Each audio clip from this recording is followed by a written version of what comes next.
Baiklah, di sini saya akan menjelaskan tentang otentitas ajaran Islam. Islam merupakan agama yang ajarannya bisa diterima oleh semua umat, kapanpun dan dimanapun. Ajaran yang dibawa oleh Nabi Muhammad SAW secara khusus disebut sebagai agama Islam atau din Islam. Nabi Muhammad telah membakukan ajaran agama Islam tersebut secara sempurna, sehingga akan terjamin otentitas dan sekaligus perkembangannya sesuai dengan tuntutan perkembangan zaman dan tempat. Sistem pembakuan ajaran Islam tersebut adalah sebagai berikut. Yang pertama yaitu membukukan secara otentik sumber dasar, pokok-pokok dan ajaran Islam sebagai wahyu dari Allah Subhanahu wa taala yang tertuang dalam Al-Qur'an. Yang kedua yaitu memberikan penjelasan, contoh dan teladan pelaksanaan agama Islam secara operasional dalam sosial budaya umatnya, yang kemudian dikenal dengan sebutan as-sunnah atau hadis.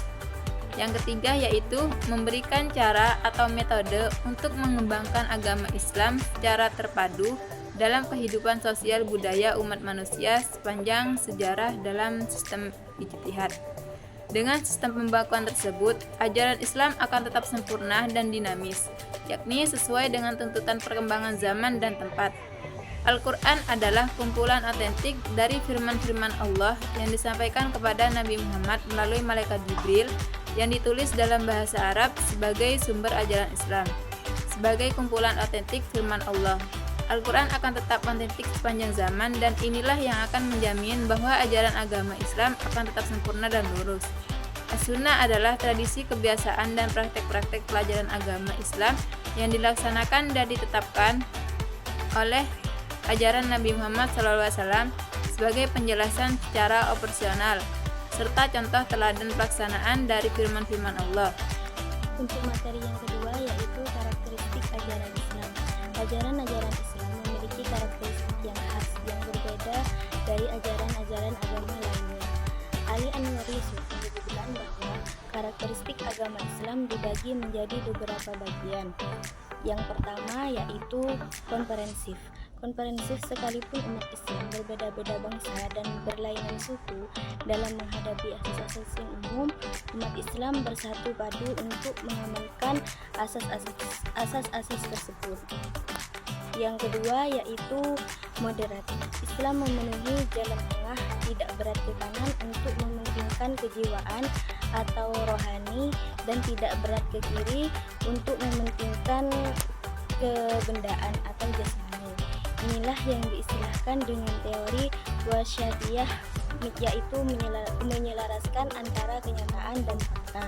Yang ketiga yaitu dinamis. Ajaran Islam mempunyai kemampuan bergerak dan berkembang, mempunyai daya hidup, dapat membentuk diri sesuai dengan perkembangan dan kemajuan agama Islam, terpencar dari sumber yang luar dan dalam, yaitu memberikan sejumlah hukum positif yang dapat dipergunakan untuk segenap masa dan tempat. Yang keempat yaitu universal.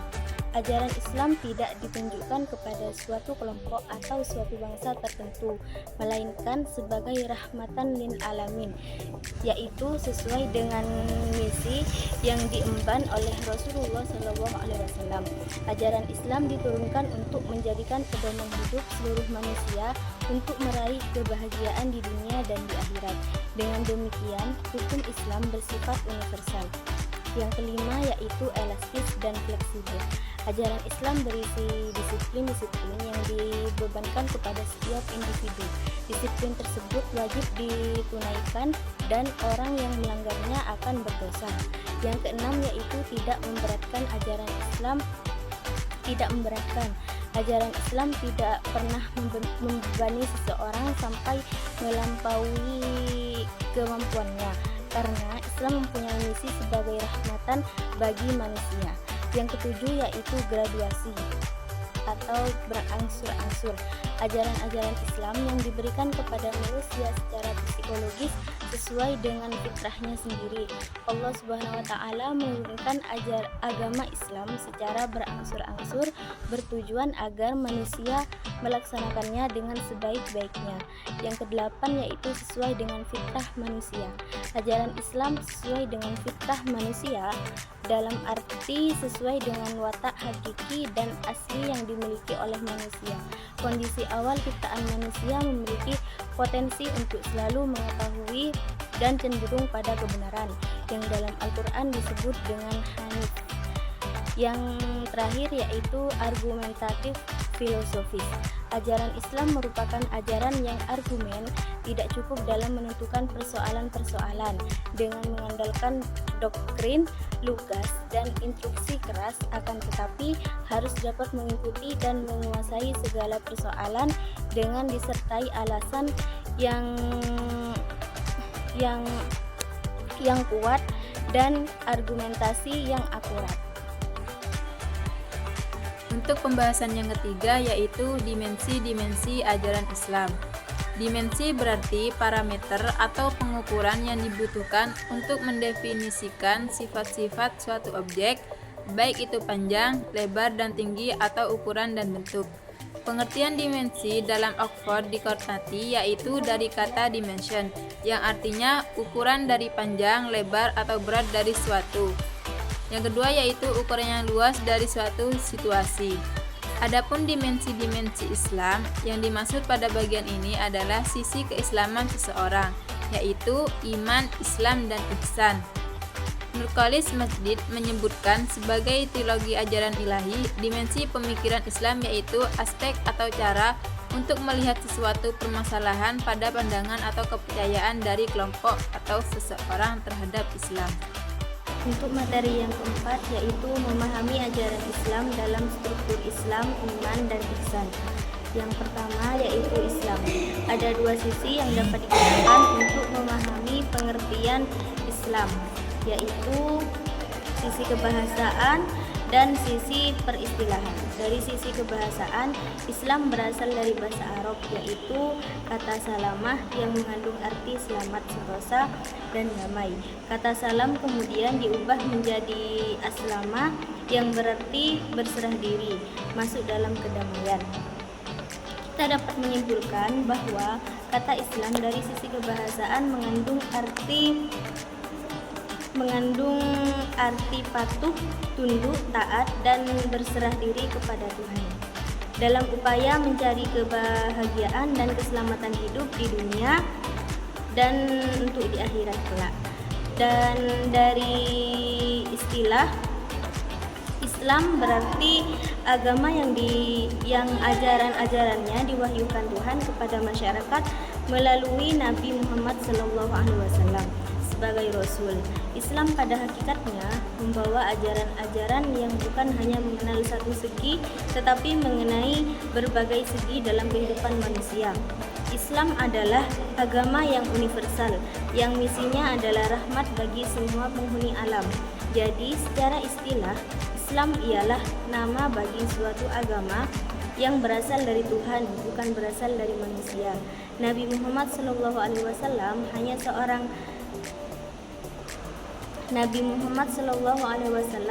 hanya seorang nabi yang ditugas oleh Allah untuk menyampaikan dan menyebarkan agama Islam kepada seluruh umat Islam. Islam ialah agama yang ajaran-ajarannya diwahyukan Allah kepada manusia melalui Nabi Muhammad SAW sebagai Rasul. Islam pada hakikatnya membawa ajaran-ajaran yang bukan hanya mengenai satu segi, tetapi mengenai berbagai segi dari kehidupan manusia. Sumber dari ajaran-ajaran yang mengambil berbagai aspek-aspek dari Al-Quran dan hadis. Yang kedua yaitu iman. Menurut bahasa, iman berarti pembenaran dalam hati. Sedangkan menurut istilah, iman ialah membenarkan dalam hati, mengikrarkan dengan lisan, dan mengamalkan dengan anggota badan. Menurut Kamus Besar Bahasa Indonesia, iman ialah kepercayaan yang berkenaan dengan agama, keyakinan dan kepercayaan kepada Allah, Nabi, kitab, dan yang tidak akan bertentangan dengan ilmu, dapat pula berarti ketetapan hati, keteguhan batin, keseimbangan batin. Akan tidak akan dapat sampai kepada kewajiban mengetahui adanya Tuhan. Iman tidak bisa mengambil bentuk makrifat atau amal, tetapi haruslah merupakan tasdik.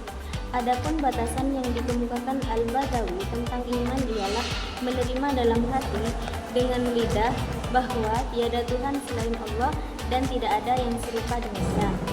Yang ketiga yaitu ihsan.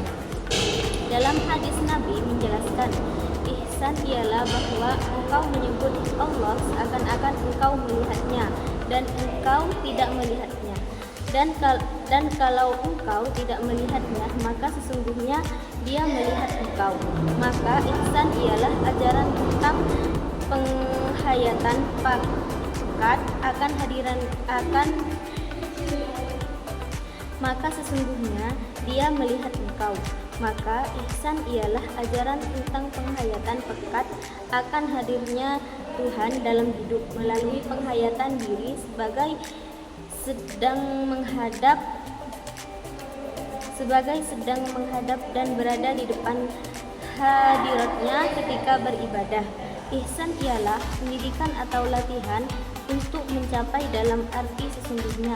Karena itu, ihsan menjadi puncak tertinggi keagamaan manusia.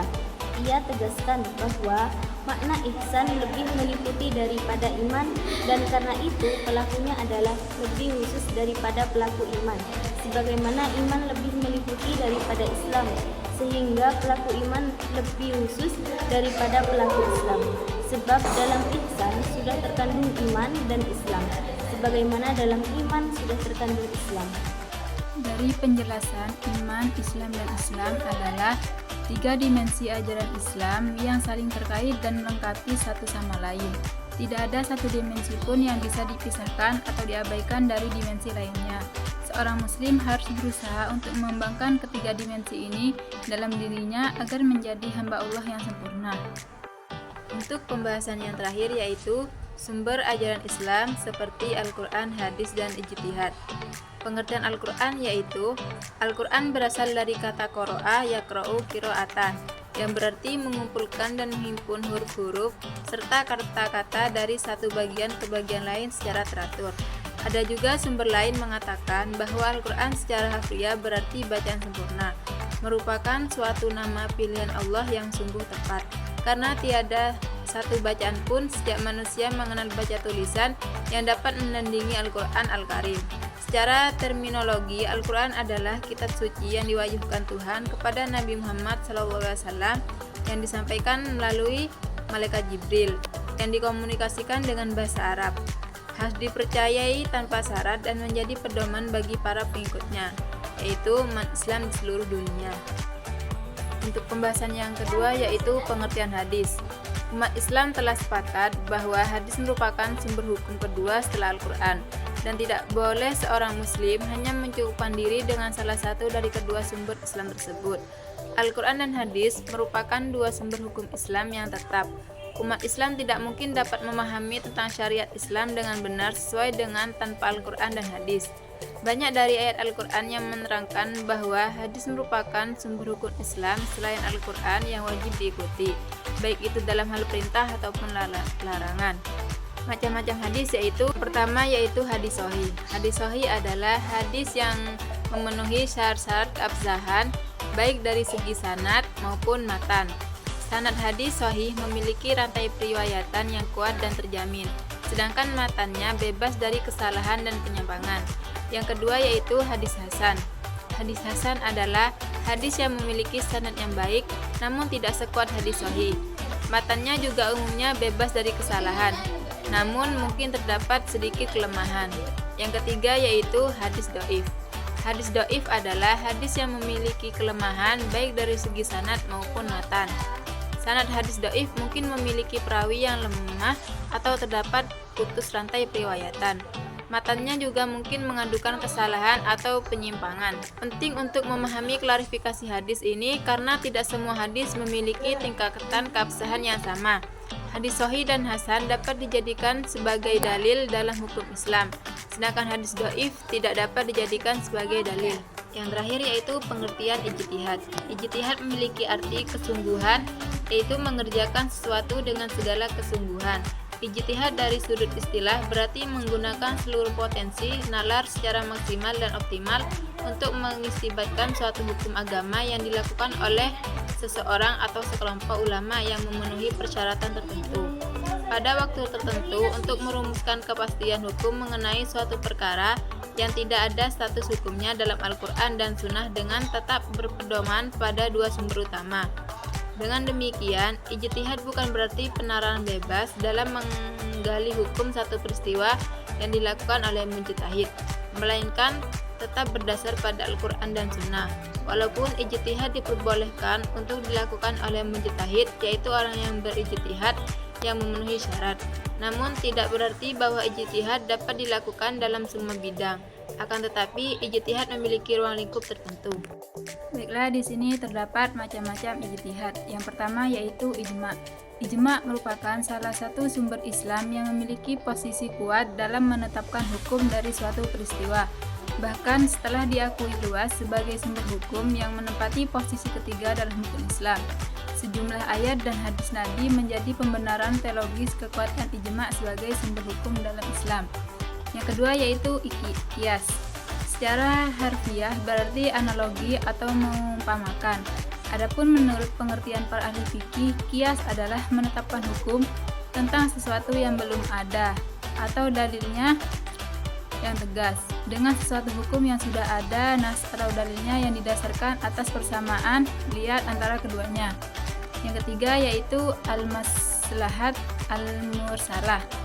Secara harfiah berarti sesuatu yang membawa kebaikan bagi seseorang banyak.